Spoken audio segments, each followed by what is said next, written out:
Edgar Mitchell was not a man accustomed to the bustle of modern life. Every wrinkle on his weathered face told a story of seasons past, of decades spent in the quiet corners of small towns where legends lived in whispers. One crisp autumn morning in the sleepy town of Brackenridge, Edgar put on his worn leather coat and hoisted his battered sack over his shoulder. In that sack, a patchwork of faded burlap and mended fabric, he carried more than just remnants of a life lived simply. It bore artifacts of memories, objects of sentimental worth, and documents that he claimed were the keys to his destiny.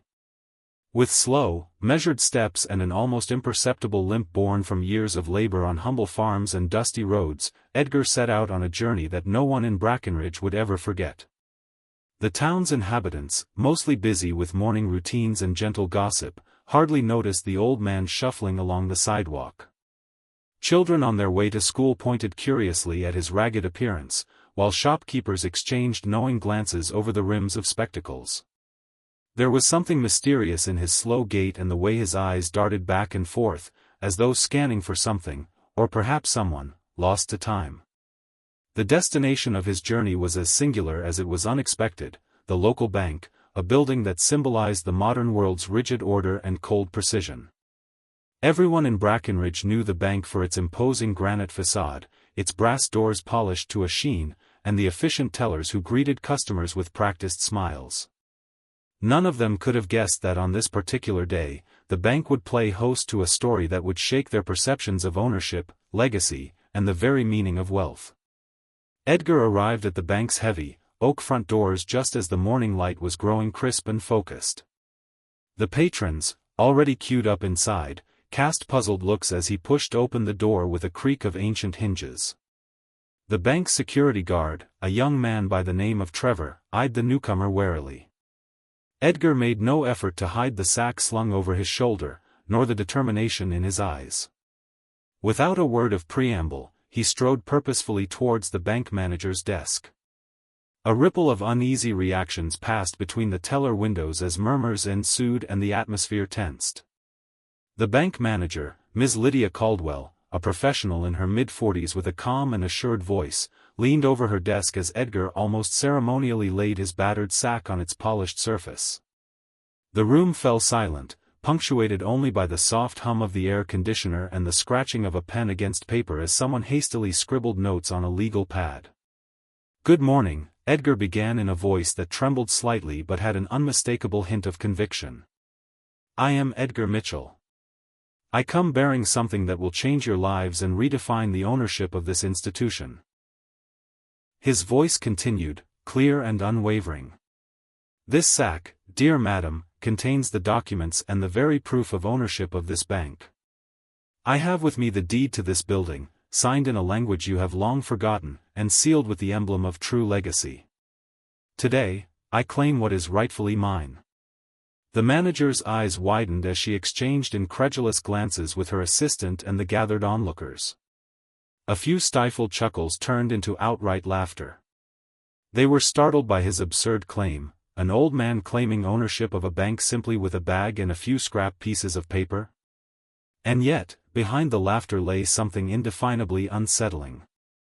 A murmur of disbelief swept across the room as Lily, a veteran teller known for her no-nonsense attitude, stood up and peered at the sack as if expecting the contents to magically reveal treasures. "Sir," she began, her tone a mixture of mirth and disbelief, "are you implying that these papers give you legal title to this bank?" Her voice echoed against marble floors and high ceilings, eliciting more laughter from a few customers who felt the tension turn absurd. Edgar's eyes, however, remained resolute. "I do not seek charity or pity," he replied softly. "I seek justice. For years, the records have long been hidden and misinterpreted. Today, I ask that you listen attentively and honor what the truth demands." Ms. Caldwell, ever the professional, cleared her throat and adjusted her glasses. "Mr. Mitchell, with all due respect, this is highly irregular. Are you aware of the potential legal consequences of claiming the bank as your property?" she queried politely.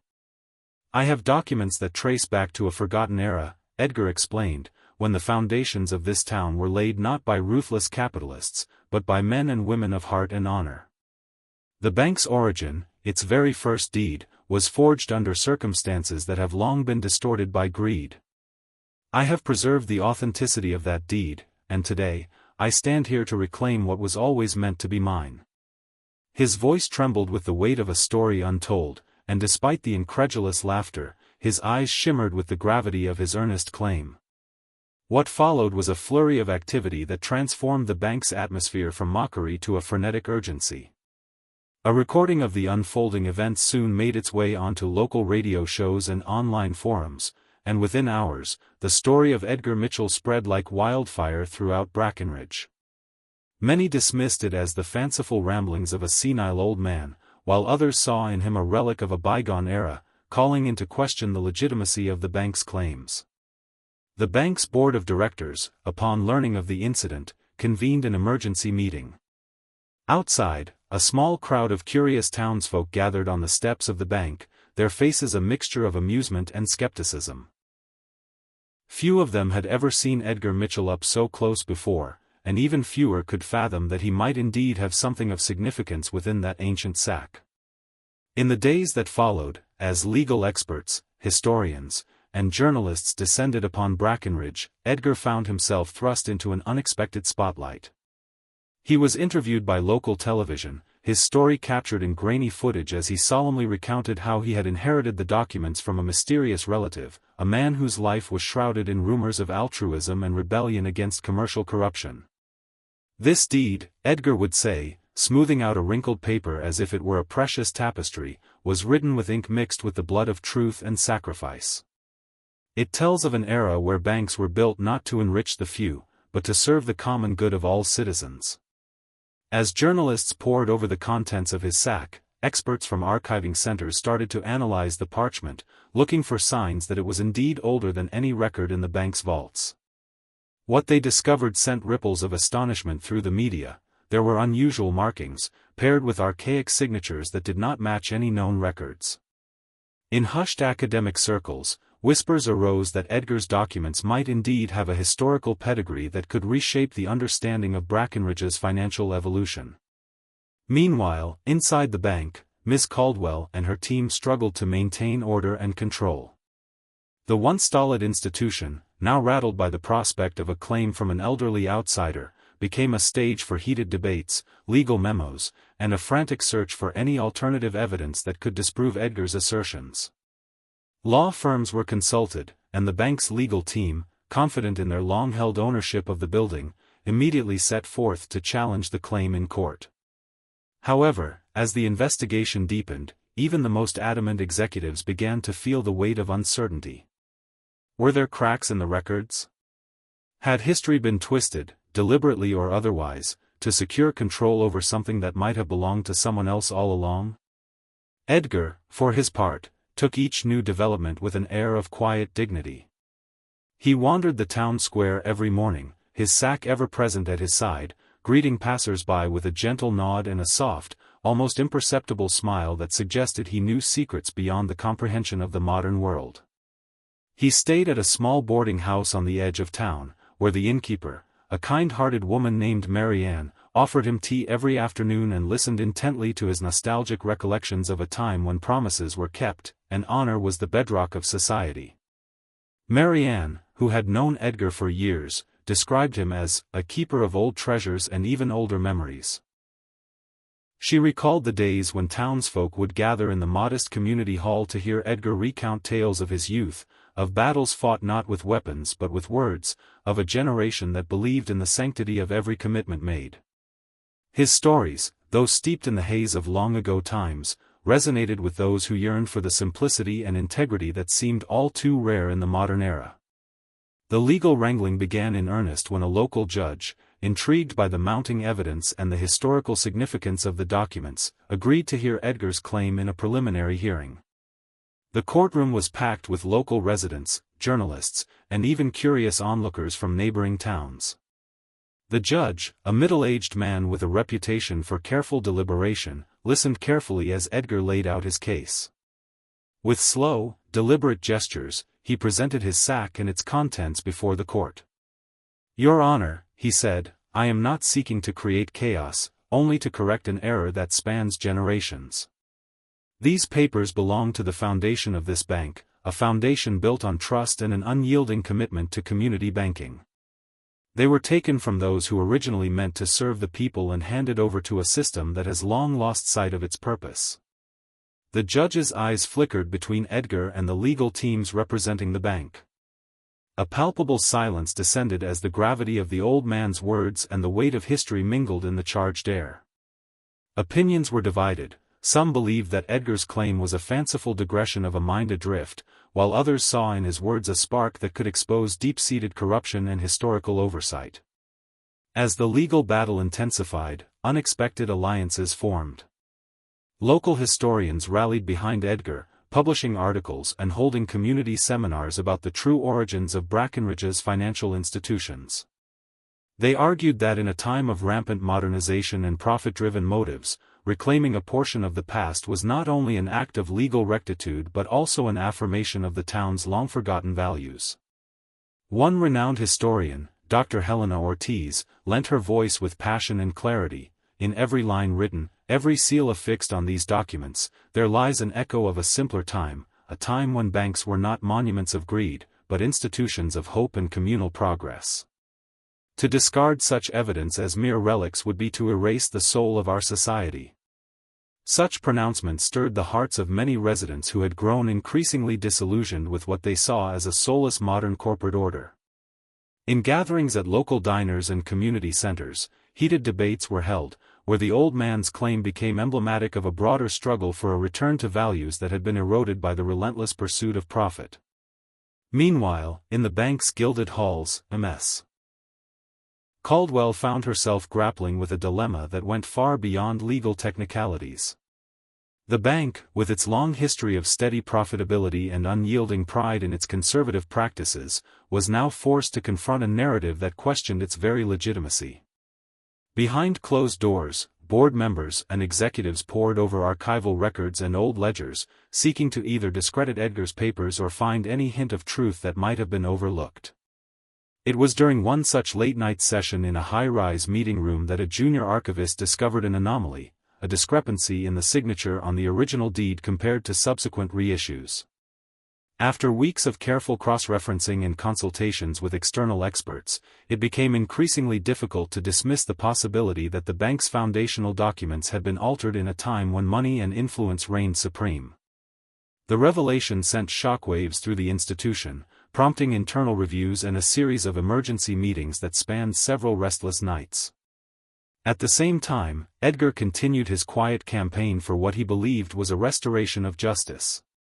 Every day, regardless of the growing tension and the occasional sneer from skeptics, he would visit the bank, standing before its imposing facade with the same humble determined gaze. In his interactions with people from all walks of life, be they middle-aged clerks, skeptical lawyers, or curious townsfolk, he remained unperturbed, always speaking in a tone that balanced sadness for lost traditions and hope for the future. "I have traveled far and long carrying not just these papers," he once told a small group gathered outside the bank on a chilly morning, "but the spirit of an era that believed in accountability, transparency, and the dignity of every individual. I come not to usurp but to restore, so that no iniquity of the past shall eclipse the promise of tomorrow." His words, simple as they were, managed to reach the hearts of many, fostering a sense of unity among those who saw in him a symbol of integrity in a world that had increasingly lost its moral compass. The case ultimately made its way to a courtroom battle that was as much about legal inheritance as it was about the ownership of the town's very identity. The proceedings stretched over days filled with passionate arguments from both sides. The bank's legal team, armed with decades of established practice and contractual documentation, argued that Edgar's claim was an anachronistic revival of obsolete customs, designed to disrupt an otherwise stable institution. Their lead attorney, a sharply polished man named Richard Vaughan, argued with a veneer of controlled aggression. The documents presented by Mr. Mitchell are, at best, artifacts of a time that no longer governs the rules by which we operate today. The bank's records have been validated by successive reviews over the years, and to reopen old chapters based on the assertions of a single individual would set a dangerous precedent for our entire financial system. His words, delivered with deliberate precision, seemed to sway the more skeptical segments of the courtroom. Yet, just as the bank's case appeared to be tightening its grip on the narrative, new evidence emerged that cast doubt on the entire established order. A meticulously preserved letter was unearthed by an independent researcher from the county archives. The letter, written in an elegant hand and dated nearly a century ago, referenced a contractual agreement that seemed to validate Edgar's claims. The discovery created a palpable shift in the courtroom, where even the most hardened legal minds had to pause and re-examine the underlying assumptions. Dr. Ortiz, who had been invited as an expert witness, explained, "What we see here is an intertwining of legal technicalities and historical truths. It is difficult to ignore that the letter points to a covenant, a promise made by the founders that the bank would operate in the service of the community, not as a tool for personal enrichment. Mr. Mitchell's documents, while unconventional, are part of that legacy and deserve careful consideration." As the prosecutor adjusted his stance to accommodate this revelation, the mood in the courtroom moved towards a more conciliatory exploration of the facts rather than a rigid declaration of ownership.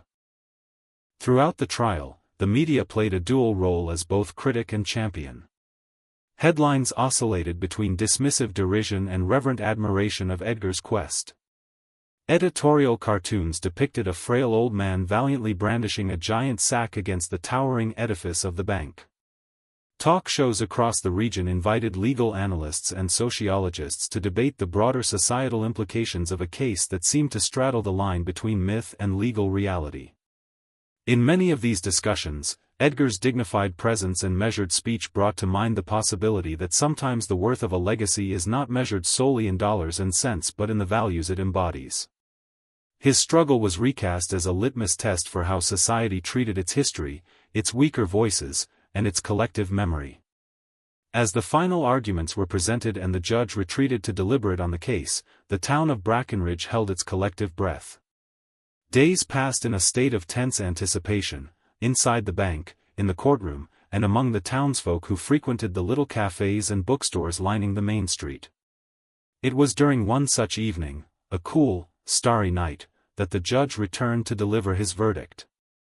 In a solemn tone that resonated with both authority and compassion, he declared, "In light of the evidence presented and the historical significance of the documents submitted by Mr. Mitchell, I find that the bank's foundational covenant cannot be ignored.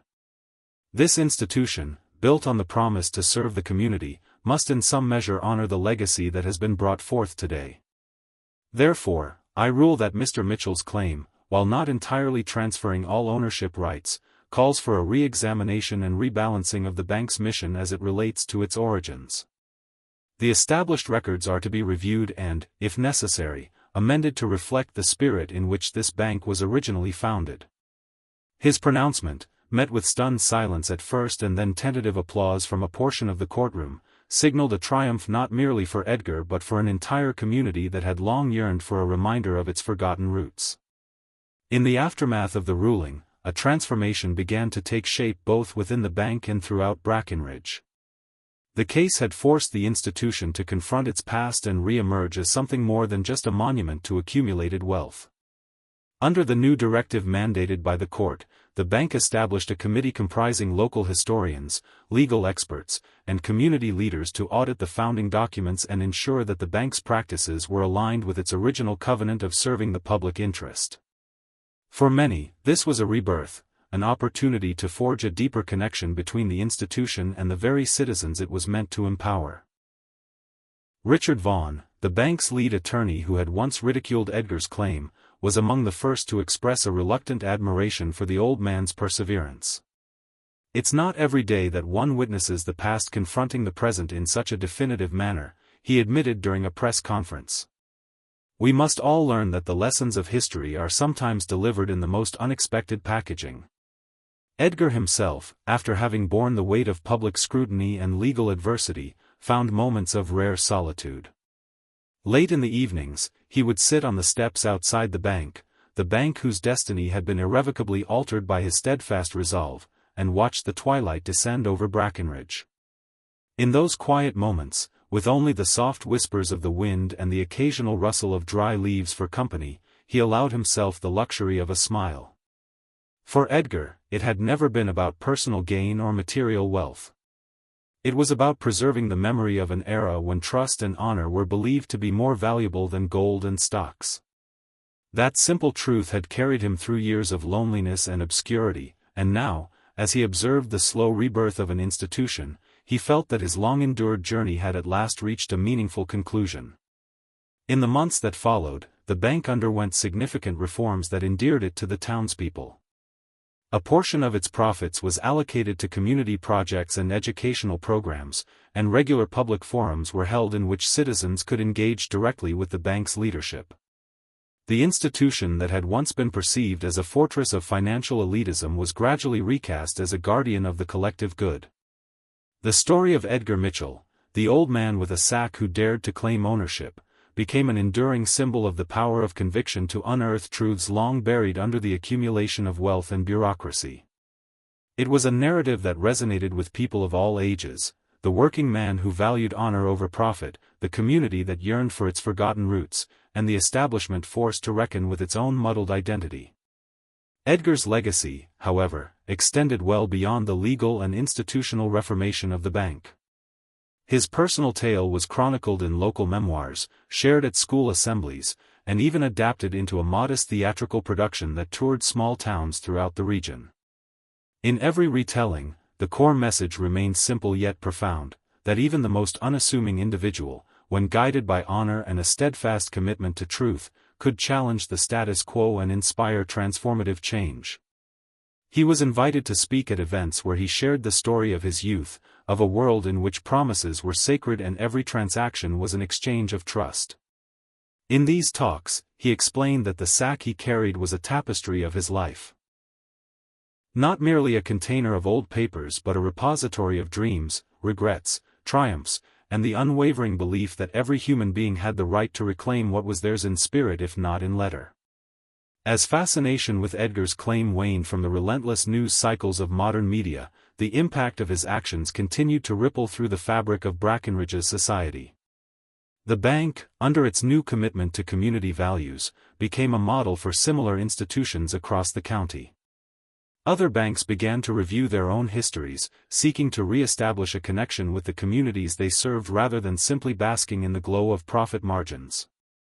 In quiet boardrooms and behind closed doors, discussions began about corporate responsibility, transparency, and the importance of preserving a legacy that was not solely measured in monetary terms. A climate of introspection had descended on what had once been a sterile environment of calculations and risk assessments, and for many, that change was both welcome and necessary. In reflecting on that fateful day when he first walked into the bank with his sack, Edgar often mused quietly to himself that life had a way of giving old souls one final chance to speak truth to power. He realized that his appearance, his humble posture, and the well-worn sack had become symbols in a modern narrative that revered youth and dismisses age. Yet it was precisely his years of bearing witness to history that lent his words an undeniable gravity. His presence was a reminder that even when the world is quick to laugh at the outliers, truth can eventually compel even the most established institutions to reconsider their paths. At long last, the legal saga came to a close. The court's ruling, respecting the integrity of historical documents while maintaining the operational continuity of the bank, served as a compromise. It was not an outright transfer of ownership to Edgar, but it was far more significant. It signaled a victory for historical accountability and communal justice. For Edgar, that was more than enough. He quietly resumed his routine walks along the town's cobbled streets, his presence now met with respectful nods and knowing smiles.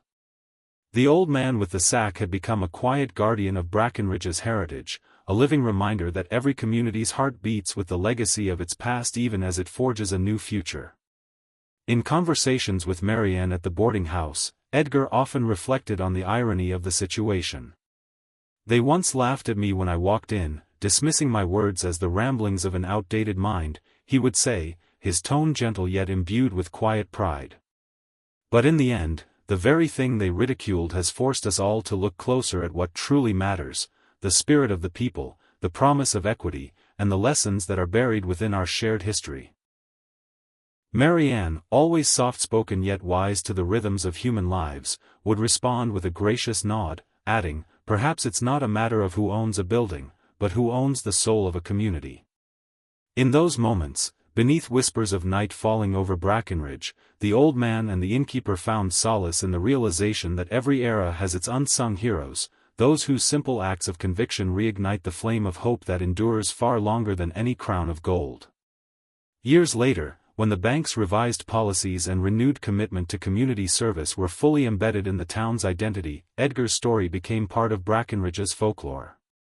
Children would listen wide-eyed to tales of the day an old man with a sack walked into a mighty bank and, with nothing more than a few aged documents and a lifetime of unwavering honor, challenged an institution built on cold numbers.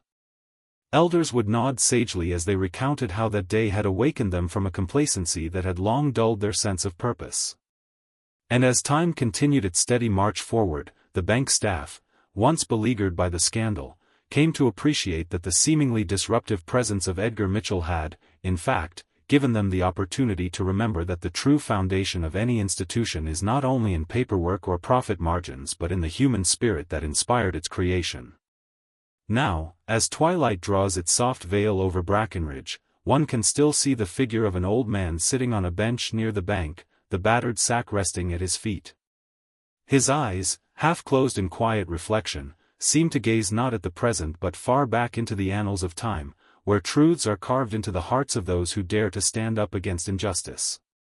And in that gentle gaze lies the secret of a life well lived, a lesson that one's worth is never measured solely by external appearances, wealth, or status, but by the enduring courage it takes to speak one's truth, even when the world seems determined to laugh.